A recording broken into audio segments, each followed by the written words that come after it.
Yannick Sinner, 7ème à la race et récent finaliste dans le Masters 1000 de Miami, défiera Novak Djokovic, numéro 1 mondial, lauréat à l'Open d'Australie qui a eu une grave déchirure aux abdominaux et qui est passé à ça du titre australien. Alors est-ce que cette affiche popcorn va faire flop? C'est ce que nous allons voir, analyse et pronostic. Jingle.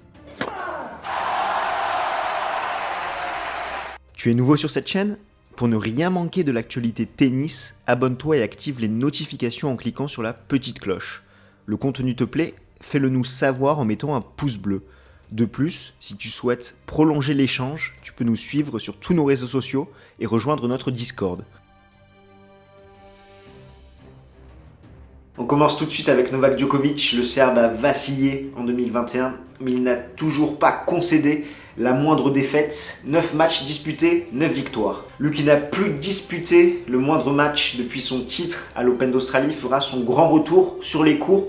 On sait qu'il s'entraîne depuis plusieurs semaines déjà sur terre battue. Il comptabilise 13 participations à Monte-Carlo pour 2 titres. Depuis 2010, sur ses 9 participations sur le rocher, il s'est incliné seulement 2 fois avant les quarts de finale. Autant dire qu'il est très régulier sur ce tournoi. Il comptabilise 34 victoires pour 11 défaites, soit 76% de victoires. En 2019, il s'était incliné contre Daniil Medvedev, récemment testé positif au coronavirus en quart de finale.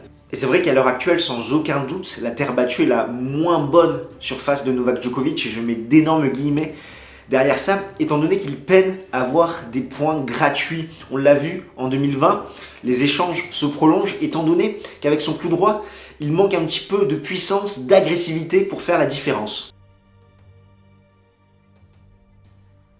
À 19 ans, Yannick Sinner, 22e mondial, ne cesse de progresser. En 2021, c'est 14 victoires pour 5 défaites, 1 titre en ATP 250 à Melbourne 1 et surtout une finale dans le Masters 1000 de Miami. Au premier tour, il s'est défait de Albert Ramos sur le score de 6-3, 6-4.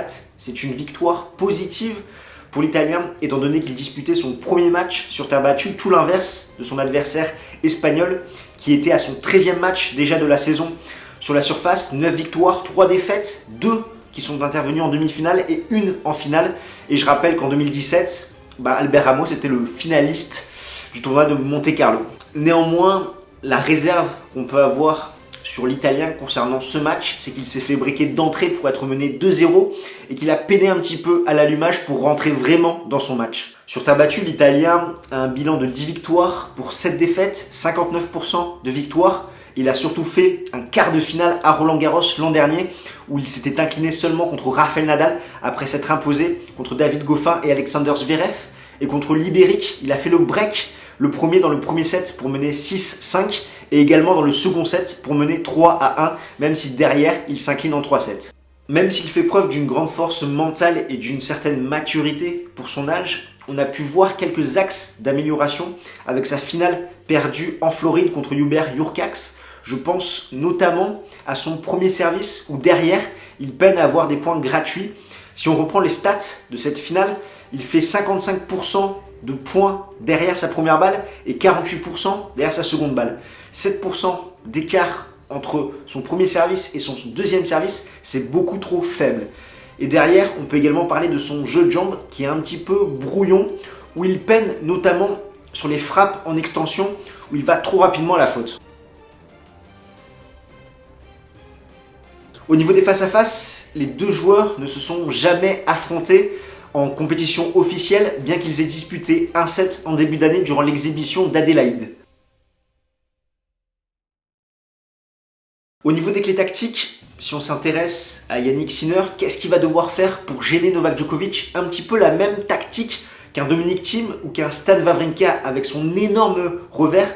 L'Italien va devoir faire reculer Novak Djokovic pour derrière l'attaquer côté coup droit. Il devra également compter sur ses aptitudes à la relance, toujours côté revers, où il peut faire très mal à Novak Djokovic, notamment sur sa seconde balle. Le Serbe, quant à lui, avec cette capacité à changer de direction, devra mettre un petit peu en lumière les lacunes sur le jeu de jambes de l'Italien et le pousser à la faute, notamment côté coup droit, où il a un peu plus de déchets que sur son revers.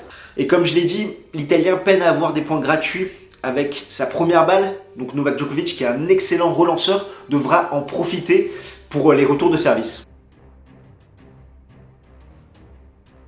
Bien que cela soit une très belle affiche, je pense que Novak Djokovic devrait s'imposer en 2 sets, 2 sets serrés, quelque chose comme 7-5, 6-3.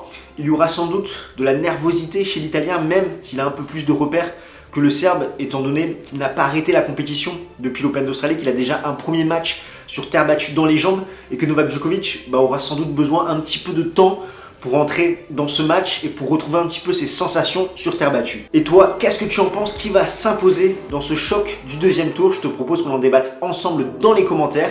Et nous, on se retrouve très très vite pour parler de ce magnifique tournoi de Monte-Carlo. D'ici là, porte-toi bien.